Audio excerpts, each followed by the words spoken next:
Nau mai, haere mai ki te heranga waka. It's lovely to see you all this evening. It's a wonderful sight to have you here for Dr. Luke Barnes' special presentation. My name is Matthew Packer, and it's my privilege to welcome you here tonight on behalf of the chaplaincy. Chaplaincy, as many of you know, but not all of you, is a wonderful team of friendly pastoral staff on campus, based down at Ramsey House and also down at Rutherford House, and they're a super support crew on campus. You're welcome to come along for their rhythms of prayer and chapel and worship, and they make the best lunch I've heard on campus too. Toasties in the second half of the week. Anyway, I'd just like to acknowledge a couple of people who have helped bring tonight's presentation together. I want to acknowledge Matthew Bartlett, first of all, for being in touch with Dr. Barnes and with Zach Ardern and with Anka Ardern Aronson, and they're also here this week. Zach is going to give a presentation tomorrow night with the title, Is There Any Purpose to Evolution? And I heard that Anka gave a wonderful talk at St. Mike's yesterday. Heard some wonderful reviews of that presentation. I'd also like to thank Joshua King of the organisation Thinking Matters. And if you're interested in other events like this, special presentations, I think there's a clipboard going around. You could add your name and we'll be in touch with news of upcoming events. Before we get started though, I'd like to introduce you. Thought you were coming to see one distinguished physicist tonight. We have another here to welcome Dr. Barnes, to introduce him. I'd like to thank Dr. Jeff Talland, Victoria's own Professor of Physics, who is with us to tell us a little bit about Luke, and just like to say a little bit about Jeff. He is known internationally for his research in high temperature superconductors in all sectors, in energy and transport and health, communications and space. Tonight's theme. He's a VUW Distinguished Alumnus and an inaugural co-winner of the Prime Minister's Science Award. So, Jeff, we're delighted to have you here this evening. Let's give him a warm welcome.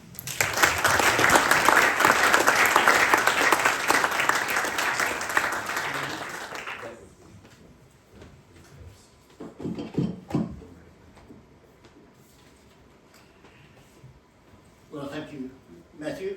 It's great to be here. I think it's fair to say that most people, if you ask them, they would say that they struggled with physics back in the day when they were at school.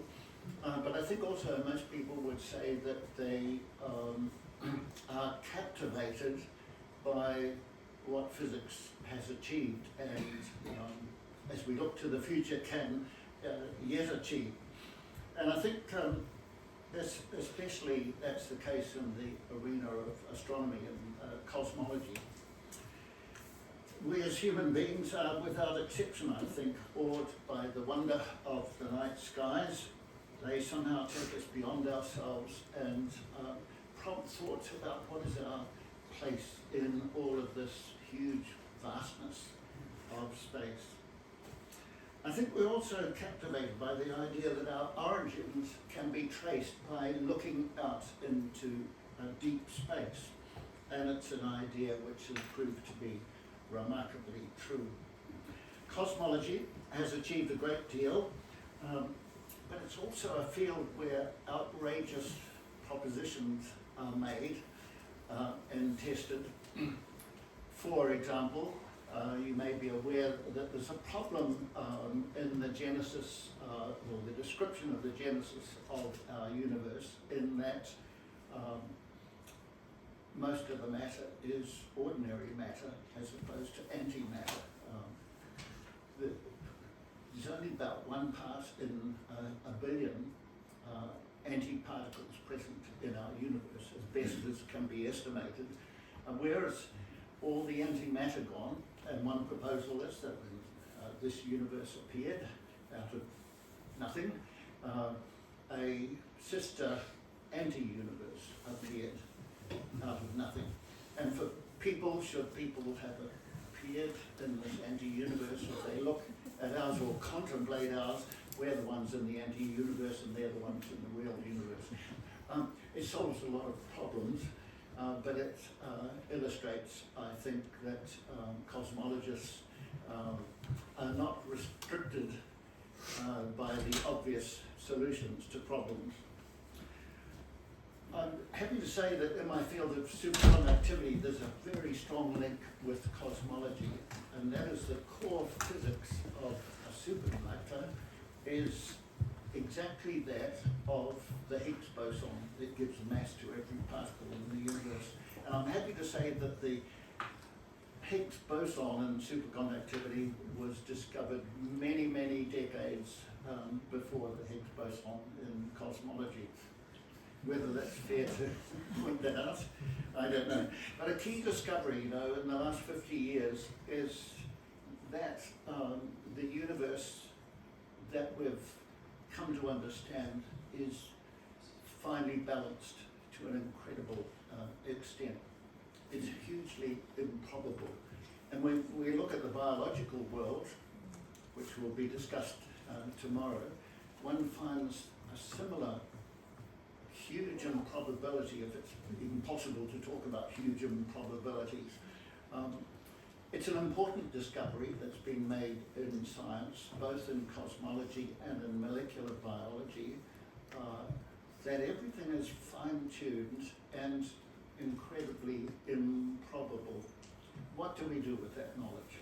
Well, Luke Barnes is here to explore that. Luke is a senior lecturer in physics at Western Sydney University with a Ph.D. in astronomy from the University of Cambridge. The focus of his research has been the cosmic evolution of matter, galaxy formation, and the fine-tuning of the universe for life. He's also, as you will see, deeply interested in what are the philosophical and the religious implications of this fine-tuning. His undergraduate studies were at the University of Sydney before going on to Cambridge, where he studied, as I say, galaxy formation through optical emission and absorption spectroscopy. From there, he's had a postdoc position at the Institute for Astronomy at ETH Zurich. And if you can pronounce... No, I can't. what ETH stands My apologies for. to the Germans. It's a challenge. Before returning to Australia in his current position at WSU. Now, he's written 2 remarkable books. The first book is about the topic that he's going to talk about, the Fortunate Universe, Life in a Finely Tuned Cosmos. There's a second book which I wasn't aware of, and I've just been delving into, courtesy of Amazon, the Cosmic Revolutionaries Handbook, and it's got a by-title, How to Beat the Big Bang. How to Beat the Big Bang. As I say, I've had a browse through it, and I think it's beautifully written. I really recommend to you the Cosmic Revolutionaries Handbook. It's extremely well written, very interesting, and it encapsulates to some extent the history of physics at the same time. Okay, so check it out on Amazon.com, and in the meantime, let's hear from Luke. Welcome, Luke.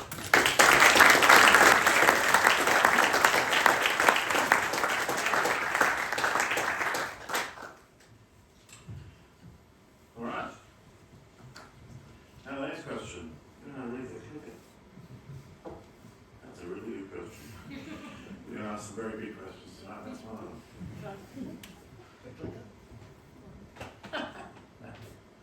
Well, once they do it. I'll just press the button, she's fine. Right. Hi everyone. Hello. I'm supposed to be the smart person here. So, we're off to a great start. Yeah, so I'm an astronomer. There's a standard joke going around in astronomy. It goes like this. If you're at a party and you want people to talk to you, introduce yourself as an astronomer. If you're at a party and you don't want people to talk to you, introduce yourself as an astrophysicist. Actually, I've done this obviously because I am an astronomer and an astrophysicist. It kind of works, but you can try this too if you really want to. Introduce yourself as an astronomer and see what happens. There's a number of reactions you might get. The worst of these is, oh, I'm a Capricorn.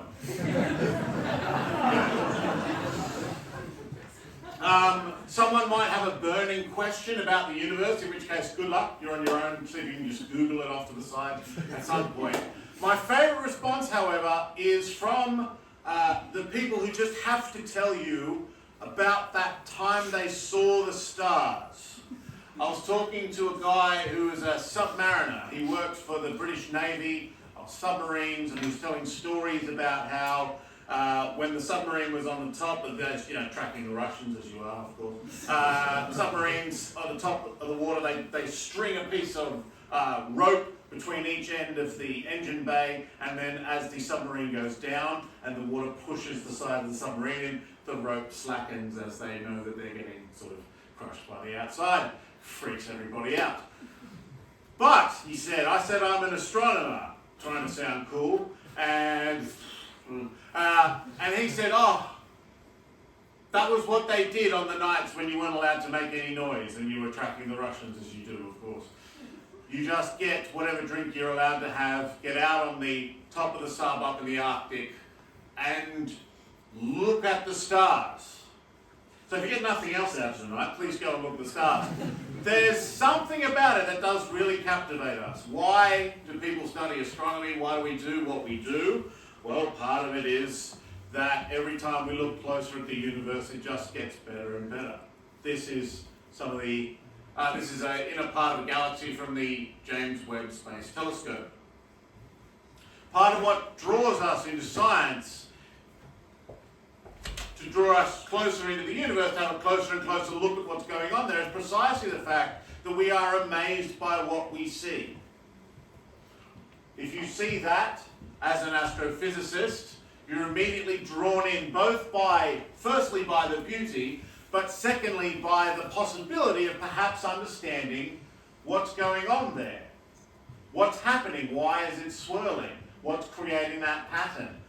Why do we think there are stars at the densest parts? But of course, we could go through all night, just the bits of reality that draw scientists in. Of course you'd want to be a botanist if that's what's in the garden. Of course you want to be a fluid dynamics expert if that's what, or an oceanographer, if that's what's out there. And of course you want to be a zoologist. Why wouldn't you want to be a zoologist if this is what's out there in the universe? I'm called on, as I am tonight, to talk about this sense of design in the universe. And one of these days, I'm going to put that on screen and then say thank you, good night, and if you don't get it from this, then what am I going to add to the case for design?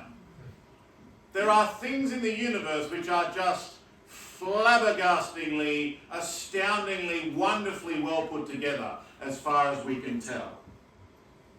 My question that I'm going to ask tonight is this: what happens when that sense meets science itself? When that first impression of wow gets hit by all the things that science has dug into and discovered and understands about the way the universe is put together. Now, it's going to help here that I've got a method from another scientist, from a fellow scientist who happens to be an atheist. And if you've seen talks like this before, you can fill in your bingo card which says mention of Richard Dawkins. So there we go. It was inevitable. There it is. Here's Dawkins. Biology is the study of complicated things that give the appearance of having been designed for a purpose. Physics is the study of simple things that do not tempt us to invoke design. Notice that that's a definition. Biology doesn't just happen to study the things that give the appearance of being designed. It is the study of things that give the appearance of having been designed for a purpose. Dawkins isn't here to deny that first wonder at the universe. He knows very well what it looks like. But, he hopes, if he can find the mechanisms that will reduce the biological down to the physical, and if there's no temptation of design down in the physics, then we can happily conclude that the universe isn't really designed, it just looked designed. And the sense of design, the sense of wonder might still be there, but the sense of design, the sense of a mind, the sense of something being well put together, that will have been left behind. In other words, what Dawkins is asking for is a rematch.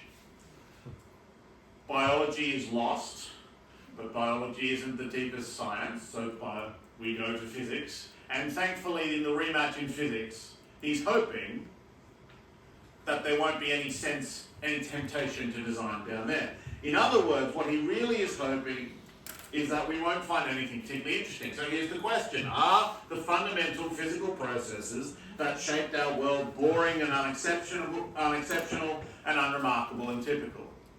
Is it just any old stuff down there? And Dawkins knows very well a hummingbird is not just any old stuff.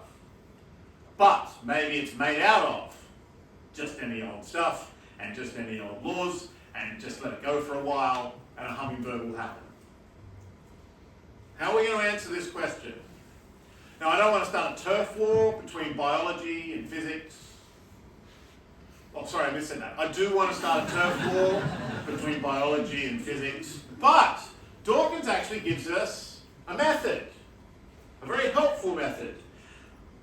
We have the sense of design, but what are we actually cottoning on to? What are we actually getting a hold of when we think that something, anything, looks designed? Well, here's what Dawkins says as he analyses his own sense of design in the universe. Quote from Dawkins. It is true that there are quite a number of ways of making a living. Flying, swimming, swinging through the trees and so on. But, however many ways there are of being alive, it is certain that there are vastly more ways of being dead, or rather, not alive. You may throw cells together at random over and over again for 1 billion years, and not once will you get a conglomeration that flies, or swims, or burrows, or runs, or does anything, even badly, that could remotely be construed as working to keep itself alive. This is from Dawkins' book, The Blind Watchmaker. You may throw cells together at random over and over again for 1 billion years, and it won't fly. That is how Dawkins analyses that sense of design. It's not the sort of thing you get when you just randomly throw cells together. So, in biology we ask, what happens if you throw cells together at random? And if the answer is not something that flies, then discovering something that flies in biology, like a hummingbird or a bat, if you've read Dawkins' book, that's the one that's all about bats at the start, if you have read that one. If you find something that flies, you've got something in need of explanation. The sort of things that looks, at least on the surface, like it's designed. The whole point of the rest of that book, The Blind Watchmaker, as the title suggests, is to show how evolution produces that sense of design, as long as it can rely on physics that doesn't tempt us to design, as he said at the start. Now, he does not return to physics to check. So that's what we're going to do. Is he right? Will we be tempted when we use the same method and ask ourselves the question, what happens if you throw a universe together at random? Now, how are we going to do that? How are we going to throw a universe together at random? Well, I've got a suggestion. I've got a method. Let's have a look inside of physics. There's one equation coming out. Sorry, there's one equation coming, it's not here. What actually is there in fundamental physics? What do you do in physics when you put a physical theory together? Well, very, very approximately, the first thing you need is the stuff that your theory thinks the world is made out of. For example, if you're Isaac Newton, you think the world is made of particles, and so what needs to go into your equation is whatever represents where the particles are and where they're going. If, later on, you think, Michael Faraday perhaps, you think the world is made of things called fields, like magnetic fields, electric fields, you need something that represents those, and they need to go into your equation. If you think the world is whatever quantum stuff is, that needs to go in your equation as well. So, you need something that represents the stuff of the universe. You then need something that represents the sort of mathematical form of the laws, which tells you how that stuff changes as time goes on. You've got where all the particles are and where they're going. Great. Where are they now? And where are they now? And now. How do they move? How does the magnetic field change as I start changing other things? But there's another thing in the equations, especially when we get down to what are called the standard models of particle physics and the standard models of cosmology. When we get down to the best theories we have about what the world is made of and what it does overall, there's another ingredient. Some numbers, some constants. These are called the fundamental constants of nature. As a physicist, what you really want from equations is to get numbers out of them, so that you can go and check them with experiments to see whether you're right. Those are predictions. But sometimes your theory itself has parameters in it. In other words, numbers you've got to put in. The equations don't tell you what the numbers are. You have to tell the equation what the number is. So for example, you are made of various particles. One of those which you might have heard of, hopefully, because later's going to be fun if you haven't, electrons. Electrons have something called mass. They weigh a certain amount. It's a really small amount on any sort of usual scale. But that's a number. We don't know how to predict that number. We need to put it into our equations. Once you put it into the equations do a great job of telling you how electrons actually move. So there's an awful lot. It's not circular. You put one number in and suddenly all the right predictions come out, but you still got to put that number in. So here's my proposal.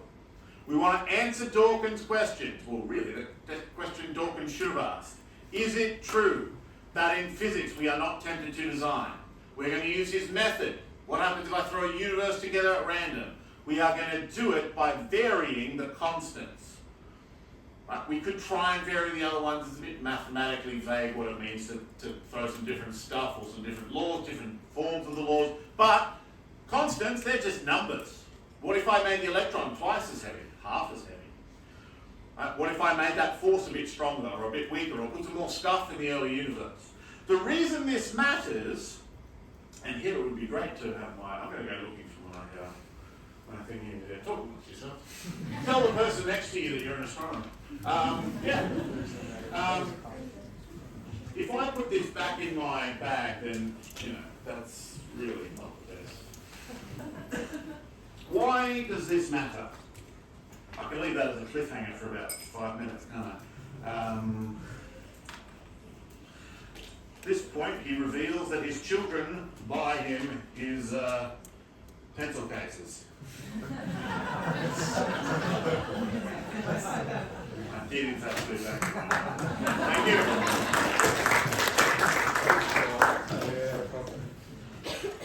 Or he's lying and he wanted that all along. Up to you to work out. Good. Hey. Right, so. I'm going to start again if we need to. No, we'll pick up. Good. Right. You're made out of the fundamental things of the universe. Hopefully that's not news to you. Good.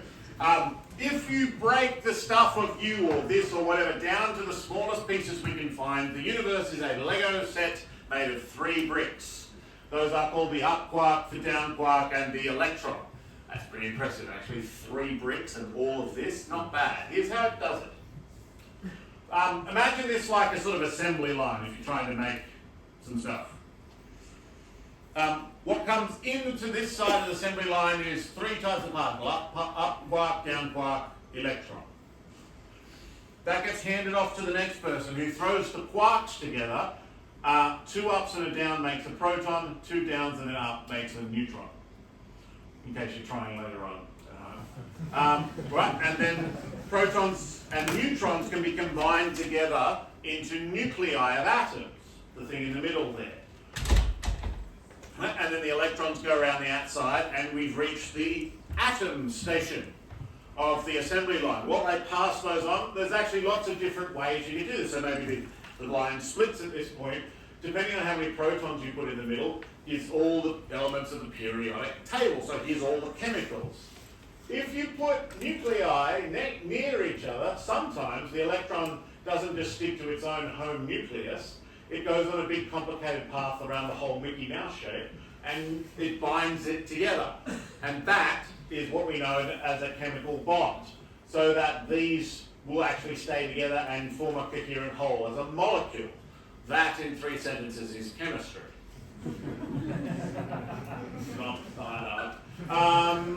Good. Our universe is really good at this. This is DNA, and now I'm way out of my comfort zone. If you put this particular set of elements, hydrogen, oxygen, nitrogen, carbon, and phosphorus, in this order, the electrons will run through the whole thing, and you can write the instructions for a person. That's about as much as I understand.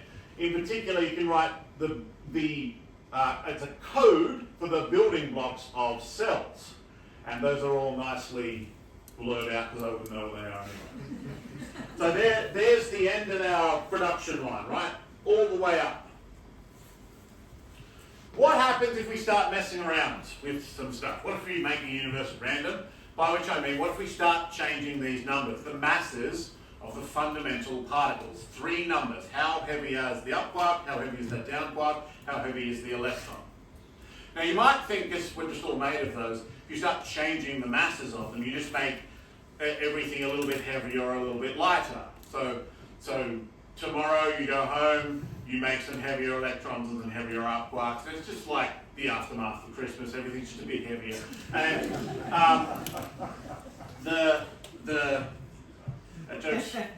a joke hits so differently in different audiences. So thank you for that. What happens? Well, actually, you don't just end up making heavier bits of everything. The reason is as follows.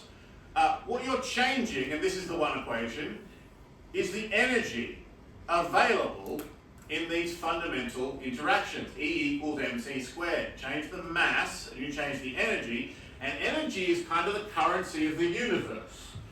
If you want something to happen, you've got to be able to pay for it. Energy is the payment. If you want something to not happen, make sure that the system can't pay for it. This is actually key to stability and instability, one of the keys at least. If you want, say, your DNA to still be roughly your DNA tomorrow, make sure there's not enough energy around to go messing with it. If you change these numbers, you change the budget of the universe. Suddenly, things that used to be too expensive, the universe can now afford, or perhaps the other way around. Some things that are stable have ended up unstable. Some things unstable have ended up stable.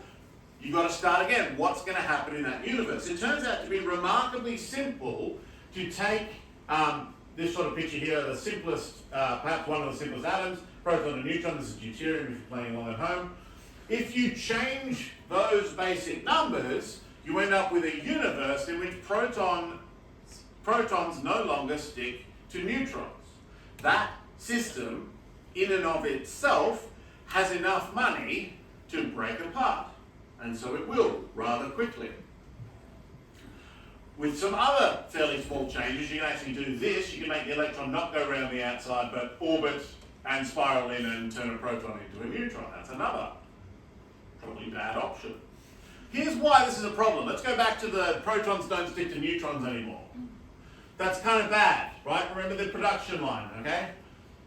Quarks, electron. Stick the quarks together. Proton and neutron. Stick proton and neutron together.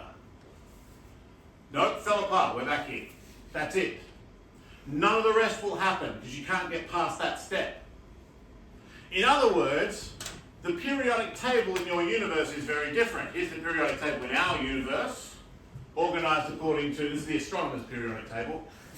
Where is that element made in the universe? So these orangey ones are made in supernovae, large stars, all that sort of stuff. If you can't stick a proton to a neutron, your periodic table looks like this. At this point, the chemistry students usually applaud, but I guess none. Really easy to memorise, great to print out. There's one element. And there's one molecule. You can stick two of these together and make a hydrogen molecule. That's kind of the whole of chemistry. That's it. There's nothing else. There's a two-question chemistry exam, right? Question one, what's the element? There's just not much you can do. The most you can do in a universe like this is make a pile, because that's the most complicated thing you can make. In our universe, you go online, there are chemistry databases where there are millions and millions of known chemical compounds, including ones you're made of, other ones we find in nature, other ones we find make in laboratories. In this universe, with a very small change to those numbers, nothing. Chemistry deserts us. Let me just really nail this down by getting a bit more technical if you're keen for that. Otherwise, I don't know, look away now if you don't want to know the score. We're choosing three numbers, so I can represent this, if I like, in a three-dimensional space. So, to label a point in a three-dimensional space, you need three numbers, right? So this point right here, I can say how far is it from that wall, how far is it from this wall, and how far is it off the ground. I need three numbers. Conversely, if I've got three numbers, I can represent the possibilities via a three-dimensional space. So this is your menu of universes. Pick a point in the block, and you've chosen those three numbers, and then we'll go find out how you did. Did you make yourself a nice universe, or did you ruin everything? It's cut off at the top for a reason that involves us not knowing what happens up there. Basically, we don't have a theory that tells us what would happen if you had a particle with that mass. It's cut off at the bottom and the lower edge sides as well. For another technical reason, if you tried to make something that massless or almost massless, other factors would give it this mass. So there's our set of possibilities. Now, for later reference, this is called a logarithmic scale. I need that so that I can show you the bit that I'm interested in. What that means is as follows. Rather than going 1, 2, 3, 4, 5, 6, 7, 8 in linearly up the side, to show more effectively what's going on here, you go up in steps of 10. So you go 1, 10, 100, 1,000. You add a 0 each time instead of adding 1 each time, so to speak. So there's our set of possibilities. Remember, what happens at random? Are we just in any old place? I mean, you are here if you need to find us later. You are there, there's our universe. Are we just any old universe? Do you just get different and weirder stuff the more you look around? Or is there something going on around here that looks like rare?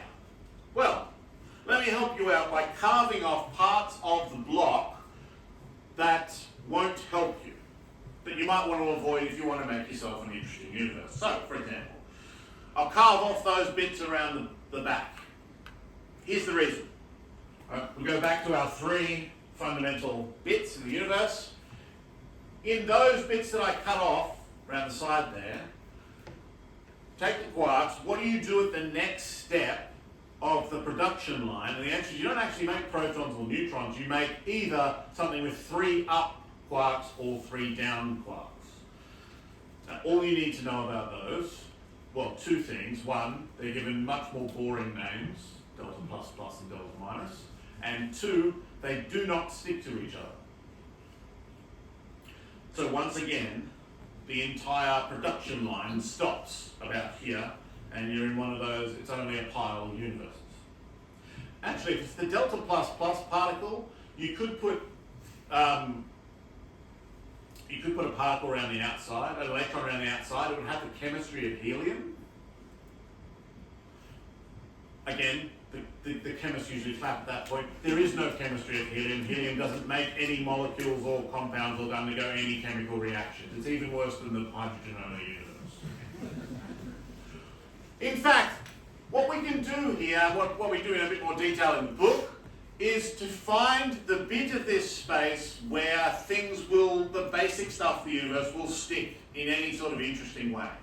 Where do you get more than one element in your periodic table? Where do you get nuclei that won't eat electrons? Where do you get more than just a pile of stuff? And once you've carved off all the bits that don't quite work, you end up with this thin sliver of the parameter space. Now on top of that, let's remember that nuclei are the fuel for stars. And so we can, similarly, doing a bit of astrophysics, ask the question, where do I have to be on this diagram if I would like it to be possible for something out there in space to run off of nuclear energy by being gravitationally bound, i.e. a star? And the answer is you've got to be there, in that little slice. Outside of that slice, things don't stick, or the things that do stick don't have any energy to power them.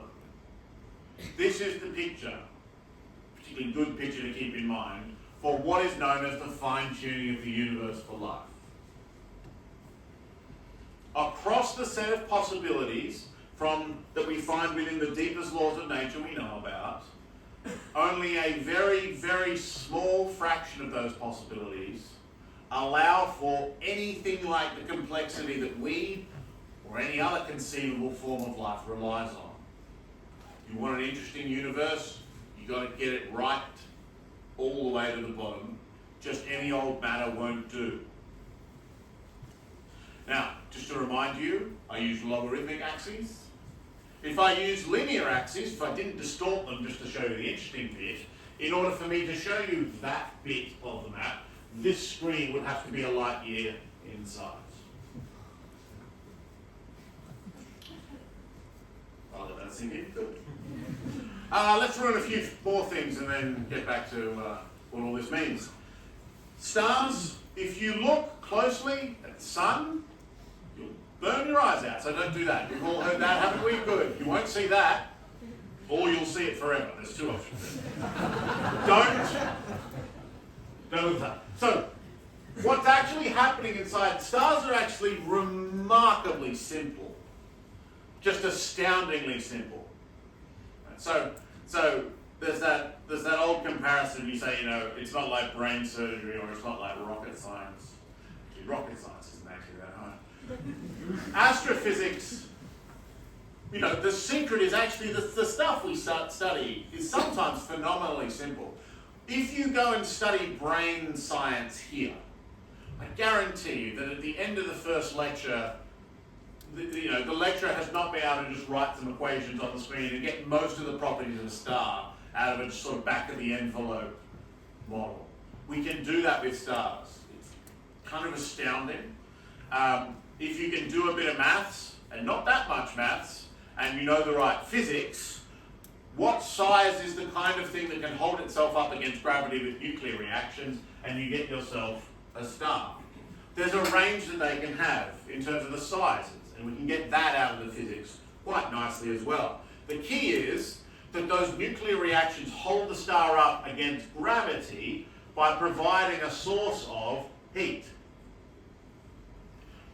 What's fighting gravity is a question you can ask of anything in the universe. If the answer is nothing, you've got yourself a black hole.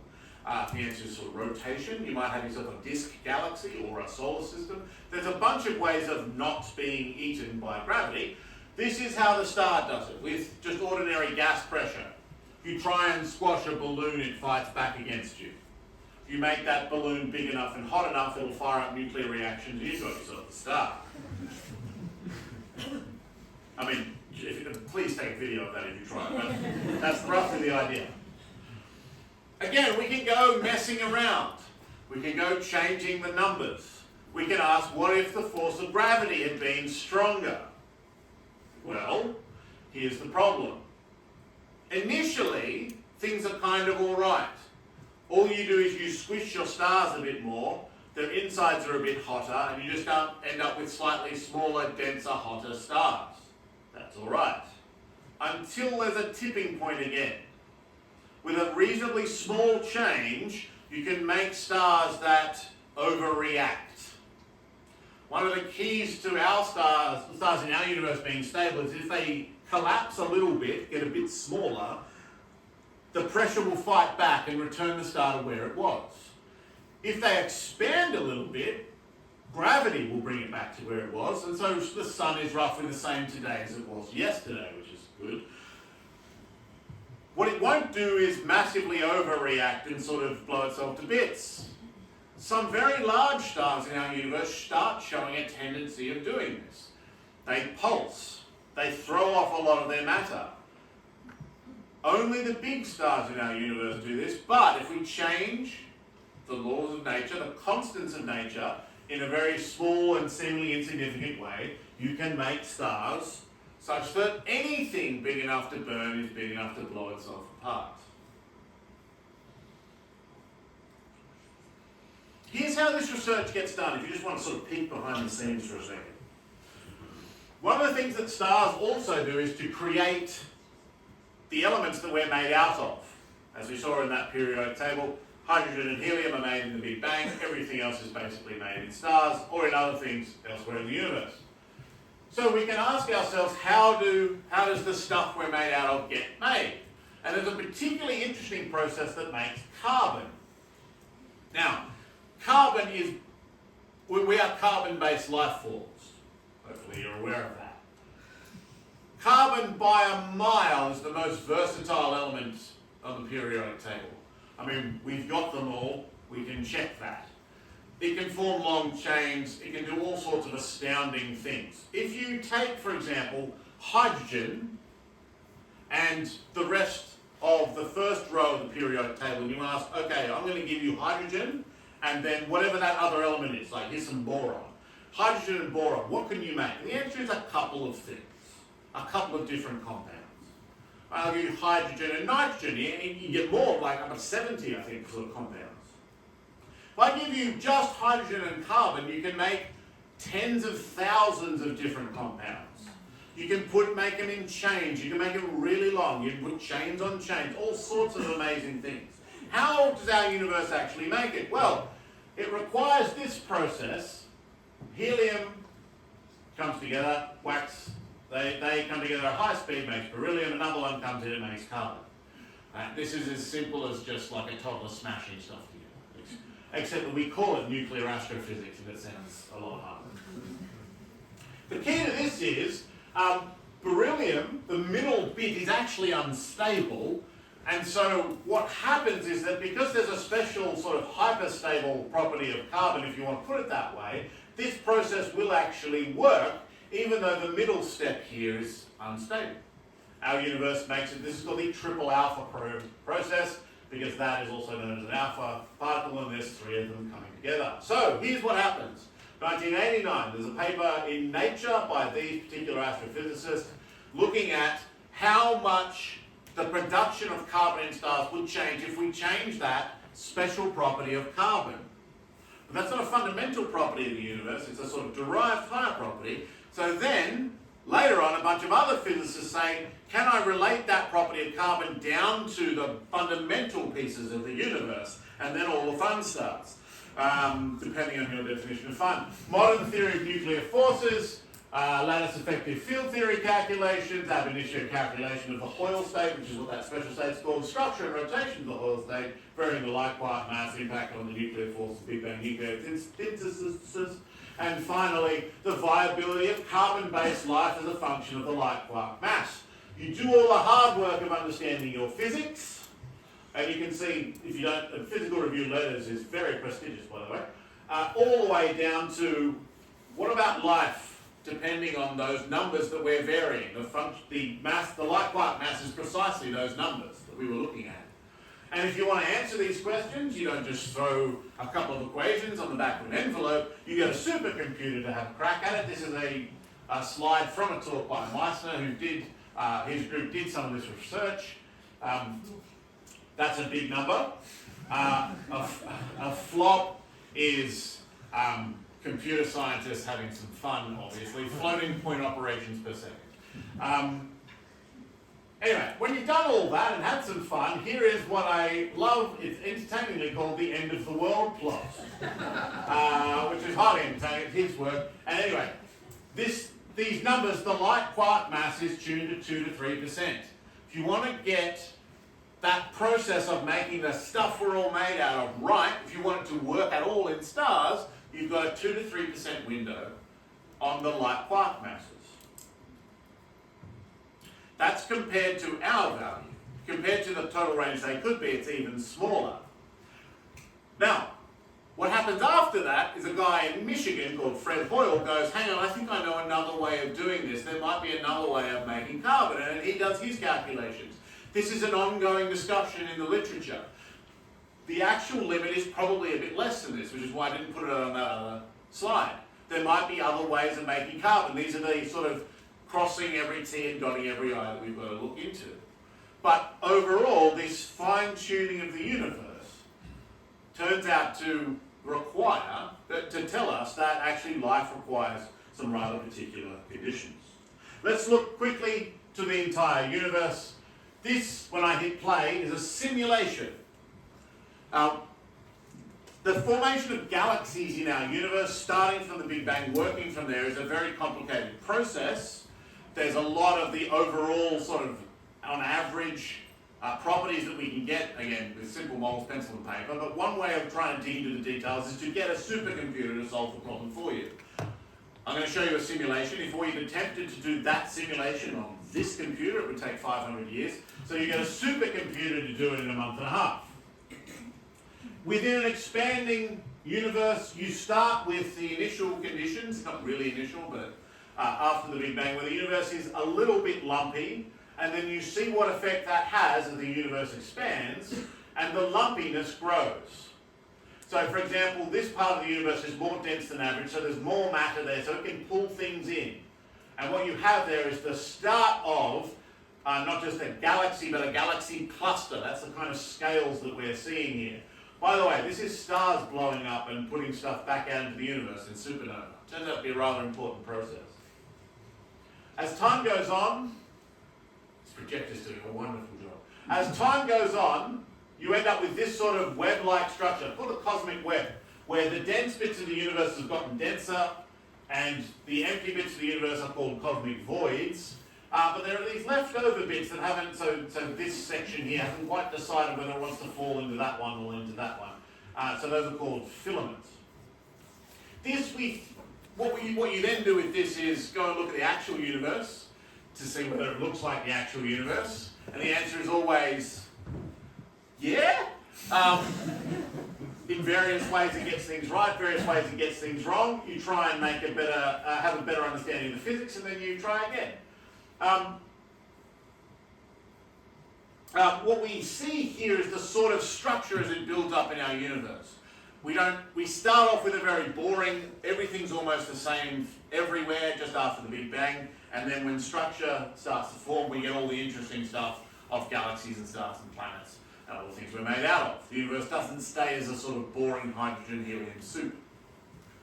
What we did, for some fun, my colleagues and I, was to take the same code, the same computer code, and run it again, but not aiming for our universe, asking the question, what if we change these fundamental numbers?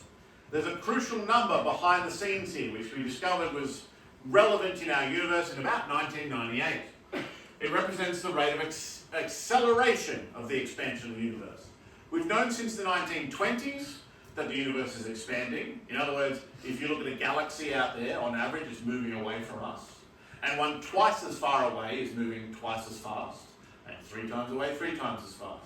That overall homogeneous expansion.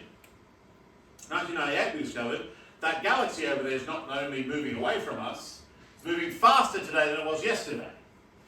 For reasons that we can describe in our equations, there's a number you've got to put in there, but actually beyond that, we're not entirely sure why that's happening. But what we can do is change the number and have some fun.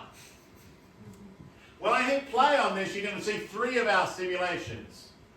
This one on the left is roughly our universe. The one in the middle, that whatever it is that makes the expansion of the universe accelerate, is now 10 times larger and then 100 times larger. That might sound like a lot, but remember that's comparing it with our universe. Compared to the overall possibilities, it's actually a very, very tiny change. So, the start of these simulations is the same. The early universe starts forming structure, but as this accelerating expansion takes over, in the middle and on the right, there's a very simple reason why structure stops forming. Because everything is too far away from everything else. It's just that simple. Whereas this galaxy here can grab things around it and grow even bigger and become perhaps a cluster of galaxies. In the middle, it's become isolated, it's stopped growing, it's smaller than it would otherwise be. And over on the right, it's barely there at all. This is another picture of fine-tuning. Of the set of possibilities for this number. If you want anything interesting to happen in your universe, like something to stick to something else, you've got to get this number right. Otherwise, here's another picture of what happens. Right? You end up with a universe where every proton is simply surrounded by a couple of trillion light years of empty space. And the most that ever happens in this universe is maybe another proton comes along, bounces off it. And that's the whole physics textbook. That's it. That's the whole. Sorry. Nothing else happens. If you want to write a children's story in that universe, it's called The Lonely Proton. That's it. There's nothing else going on. So, this is the picture we have, the fine-tuning of the universe for life. Some of the youngsters, later on, find someone who looks my generation or older, ask them what that is. The picture we have is an old radio dial where if you want that particular radio station you're after, you can't just stick it anywhere. Here is your radio station and static on either side, static to either end. You've got to hit the right bit. There are a few more cases like this. We describe them in detail in our book. This is the book I wrote, A Fortunate Universe with Geraint Lewis. Geraint is a professor of astrophysics at the University of Sydney. He was my honours supervisor and then postdoc supervisor and now a colleague of mine. And he's also an atheist. He's also a Welshman. That always gets a laugh. I don't know why, but it's just funny Welshman. It's a funny, sorry. And very, very proudly Welsh, so he's very happy with me saying that. So, there's 8 chapters in the book. We wrote 7 of them together. Except for one footnote that you can go and find if you're particularly feeling led. In that first 7 chapters, there's no disagreements. We just wrote them together. We just summarised the science that we had seen and read and researched in the physics literature in the professional published journals of astrophysics, cosmology, and physics. What we disagreed about was in chapter 8, what all of this means. And so that chapter 8 takes the form of a conversation between us about what we think all of this means. I've sort of played my hand on this. As I've set it up, we've basically arrived at our question.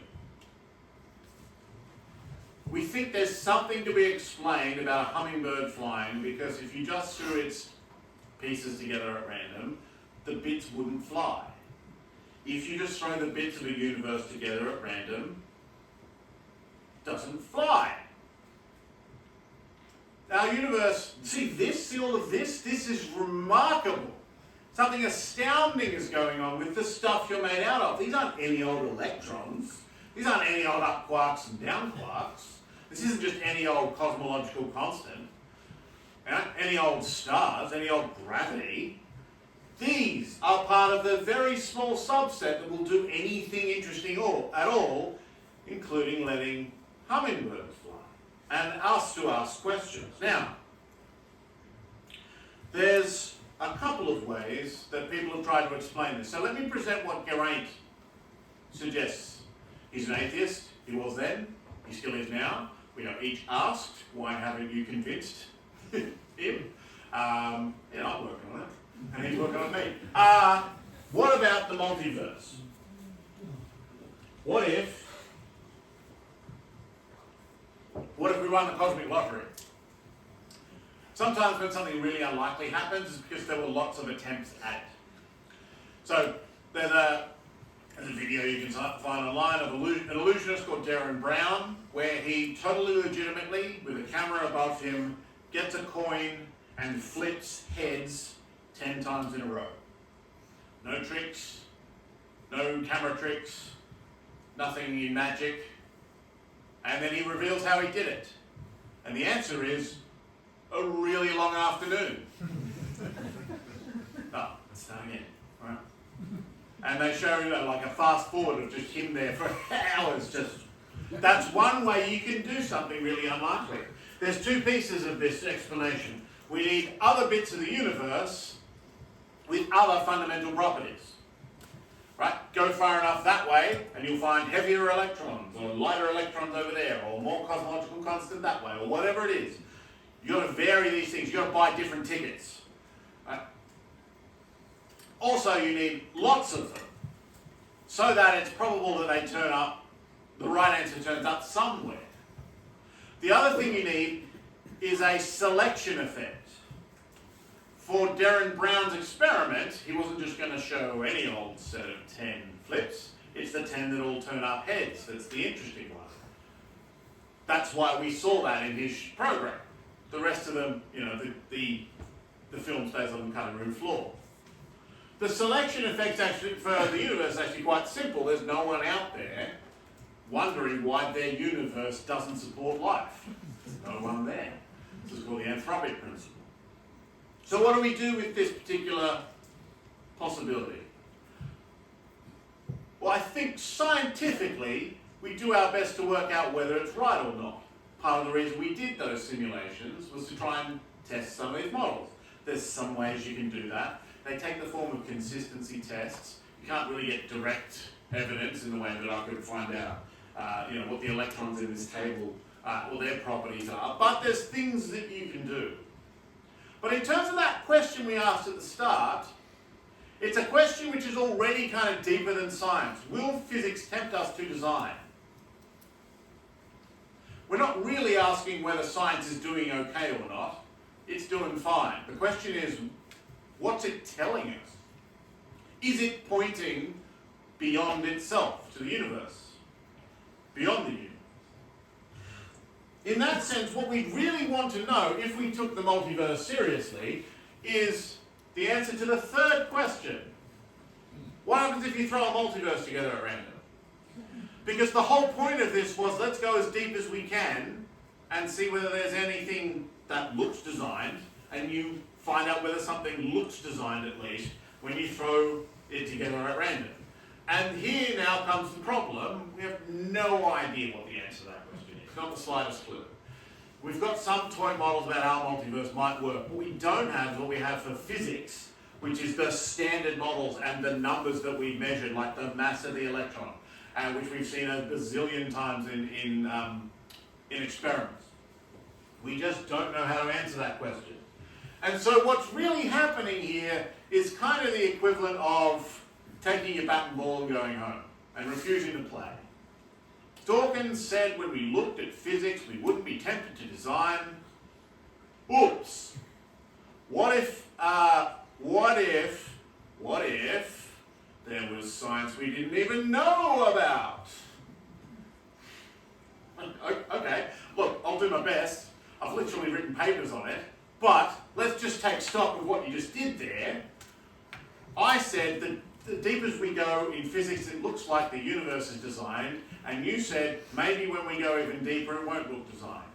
I'm just going to go ahead and translate that as it looks designed as far as every bit of science we know about. And I'm happy to stay there for the moment. And if tomorrow you come up with a proper multiverse theory, then we'll have a look at that. We'll ask this question. We'll change its parameters. I'll have a wonderful time. Until then, this is where we're at. So, here's my point. If you get the impression from nature that this universe looks well put together, what happens when you push right down to the bottom of physics? And the answer is that impression will follow you all the way down. Your electrons are well put together at that level. So if you can see design here, as Dawkins can, then you can follow it all the way down. Shameless plug for the books. And we're done. Thank you very much.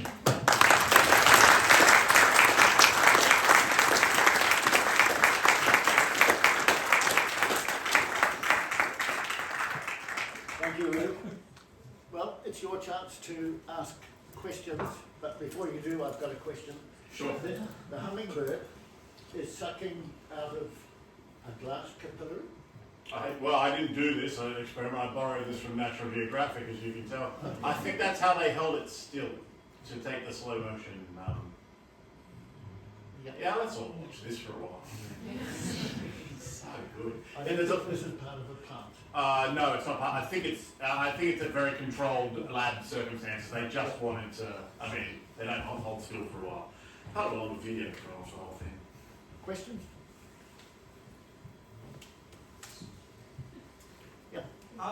On the earlier we agreed that stuff was constants, and part of the whole multiverse and we sort of examine changing constants. Is there anything particularly different between laws and constants about why do we change them, or is it just that constants are more graspable? Yeah. So. Did everybody hear the question? It's small. So we changed the constants, like I said, because we can actually do it. I mean, chapter 6 of the book, we have a go at changing the shape of the laws and the stuff. And it's very hard to do systematically. You're just sort of thinking of a bunch of possibilities and then trying to think about what would actually happen. The important thing about a multiverse is if you're going to say this number changes, obviously it's not constant anymore, so there now needs to be an extra thing up in the stuff. So the mass of the electron can't just be some number. It's got to be related to something dynamical in the universe, something that changes, like a field, something that actually varies from place to place, so that it can be different there and over there. So actually, to really properly build a multiverse model, these need to go up there. And then the question we can't answer is what are the constants of the multiverse model? No one has the slightest clue.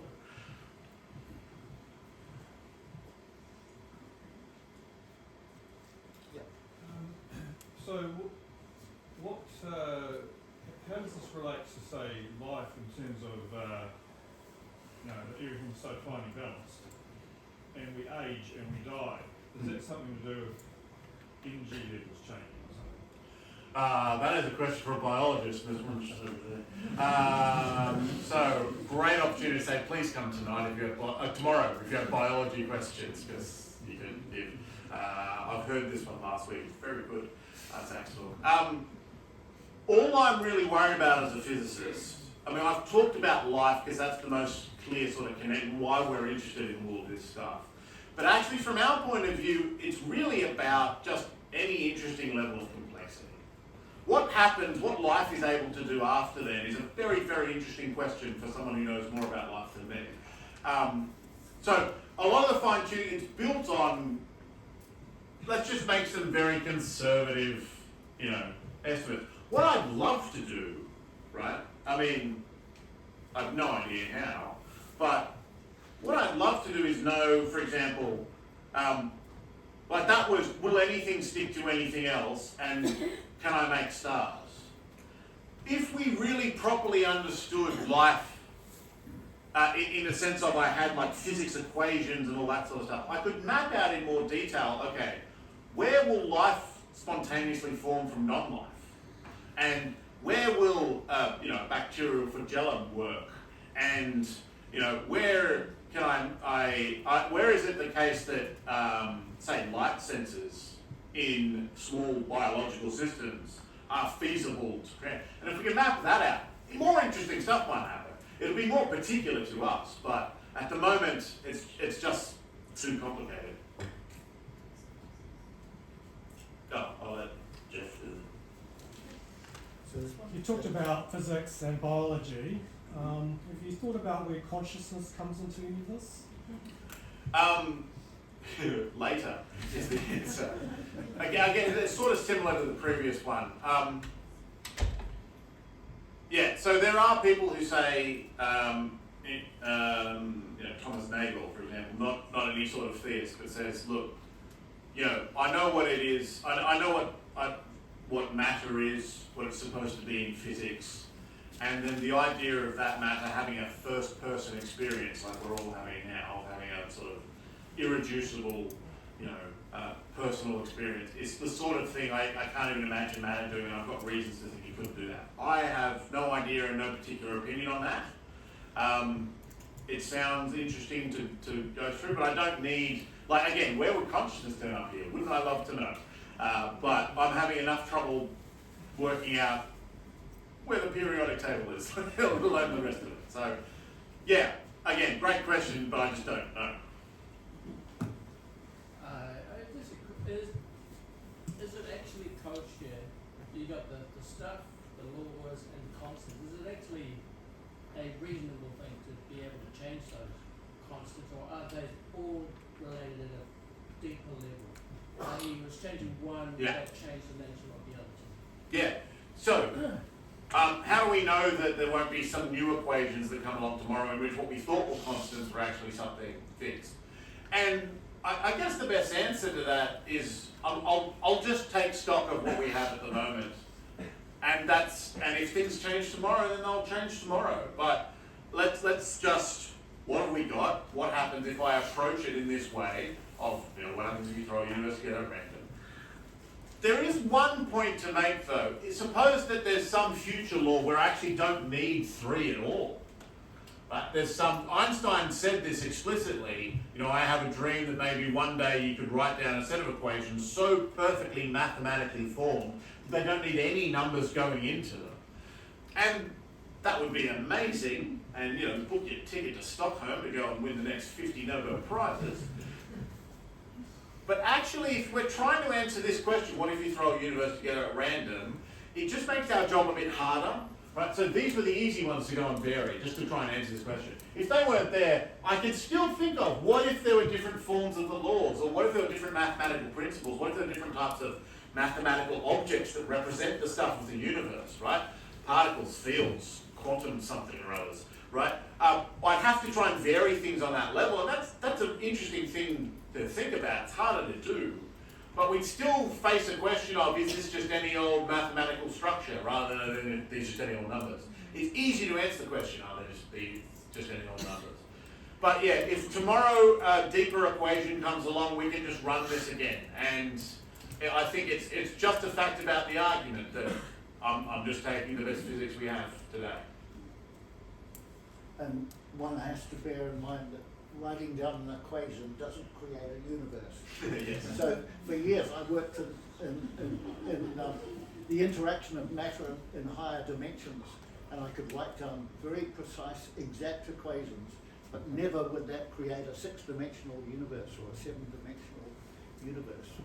So there's a big jump from a descriptive equation to the reality of a universe, I think. Yeah, so in particular, you're never going to write down an equation that sort of that somehow says, I'm it, I'm the one, right?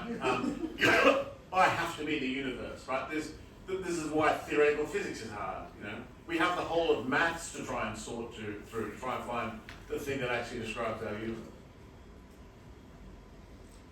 universe. You seem to be heading towards theism.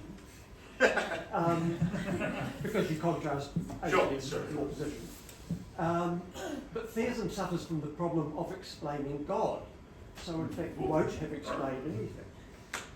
Right, so let me repeat that before I distracted everyone falling over. Theism suffers from the problem of explaining God, so you haven't really explained anything. If you're trying to look for an explanation, fine-tuning, yes. Right, okay, so let me be honest about my personal life. I arrived at theism quite a while ago. I am a believer, I'm a Christian, so I didn't arrive at that belief from fine-tuning. So just to give you part of my life story. I think it's good evidence, I think you could, but that's just not the way it worked out for me. So here's the point to make. It depends on the idea of God that you have. The idea of God is supposed to be the kind of entity that can bring an end to the search for explanations. So it's perhaps clearer if you look at what are called cosmological arguments, which don't have to do with modern cosmology, but in the broader sort of ancient Greek sense. The idea is, okay, if this exists because some factory made it, and the factory exists because something else made it, and we keep looking elsewhere for the reason why things exist in our universe, either that goes on forever and we never get an answer to the question, why does anything exist? Or it stops somewhere. The idea of God is, what if there was a kind of thing out there which provided the reason for its own existence? Right? Let's just throw that out there and see what happens. Does that work? The idea of God is the idea of something the nature of God is that God explains God's own existence. Now, we can sort of work with that, maybe. We can try and think about it. What would that explain? That would explain why something exists rather than nothing, because there exists a thing that explains its own existence. God. There is something rather than nothing because God exists. If you've got that foundation, the question then is, okay, what sort of thing might exist without a deeper reason? The idea, again, of theism is it's more like a mind than anything else we know. And if that's the case, then we've got quite a natural explanation for design, because it's a property of minds that I can visualize, I can think about something without realizing it. This is why we're able to plan. Now, there's a few steps there in the argument, obviously. If you find the idea of God intuitive, then you follow me along. If you need to dig a bit more into that idea, see whether it actually makes any sense, then fine. The literature, the place to go for that is, again, the cosmological argument for the existence of God, particularly what's called the Leibnizian cosmological argument. But the idea of God is the idea of the sort of thing where I say, why does that exist? And the answer is because of the kind of thing it is. Rather than looking outside of it, why does this exist? Because of something else. Why does God exist? Because of the kind of thing that God is. We're trying that explanation out to see if it can explain some stuff. And the fact that it's something like that can explain the question, answer the question, why is there something rather than nothing, is a reason I think to at least take it seriously. So you still seem sceptical, sir? That is entirely understandable. Okay, two more questions, and then I think we'll have to call it a night. What if gravity isn't the most important mechanism in the universe, it's electricity, and stars are actually balls of plasma, not nuclear furnaces? So this is there's something called the electric universe out there. So you've heard of this. Okay, so this is a great opportunity to shamelessly plug the other book.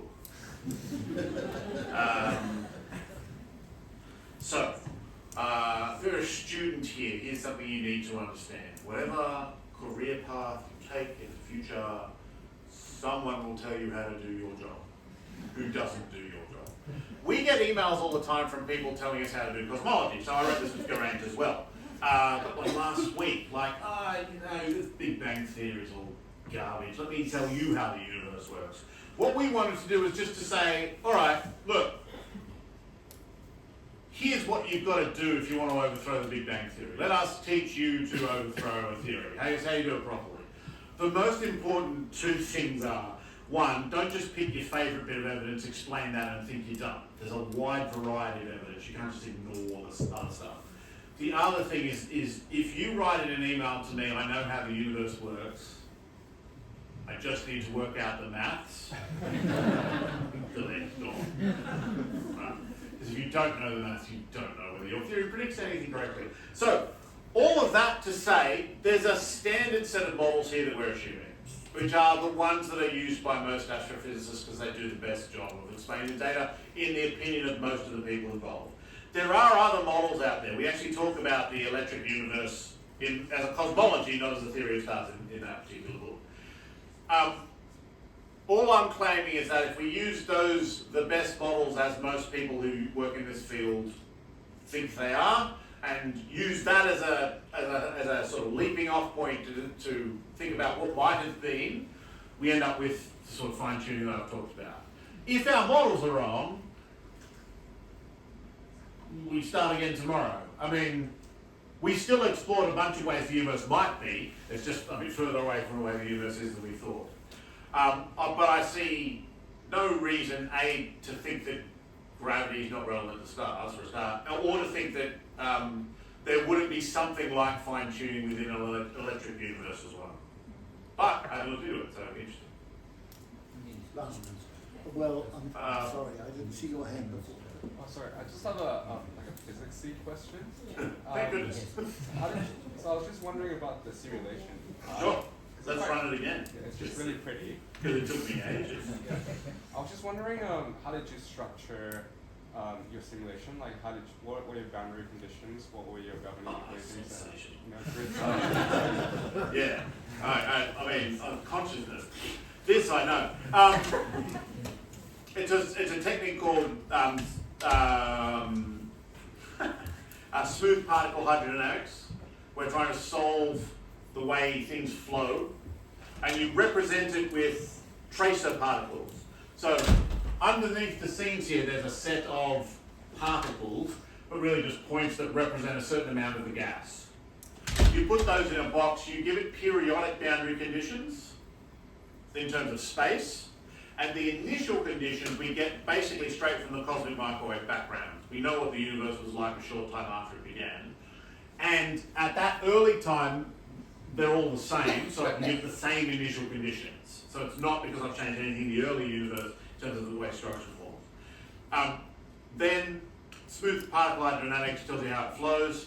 The particles will pull on each other via gravity, and you put some more physics in there as well. If the gas gets dense enough, a star will form. A certain time after the star forms, supernovae will blow up, eject some of the gas out. You saw that in the previous one. So this is the game of the Eagle collaboration. This is the way why there are, probably hundreds at least of supercomputer experts trying to do this sort of thing. This is a dedicated supercomputer in Durham, in a room with its own air conditioning so it doesn't melt through the floor. Right? That's the sort of level we're going to here to try to understand what's going on. If I missed your question, come and chat to me. I'll stick around.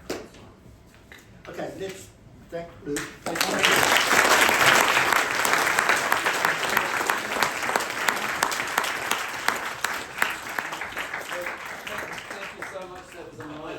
Talk that was entertaining, that was fascinating, that was the best physics lecture I've ever heard. Thoroughly entertaining. So, thank you very much. Wonderful. Thank you for being Thank here. you. Again, great.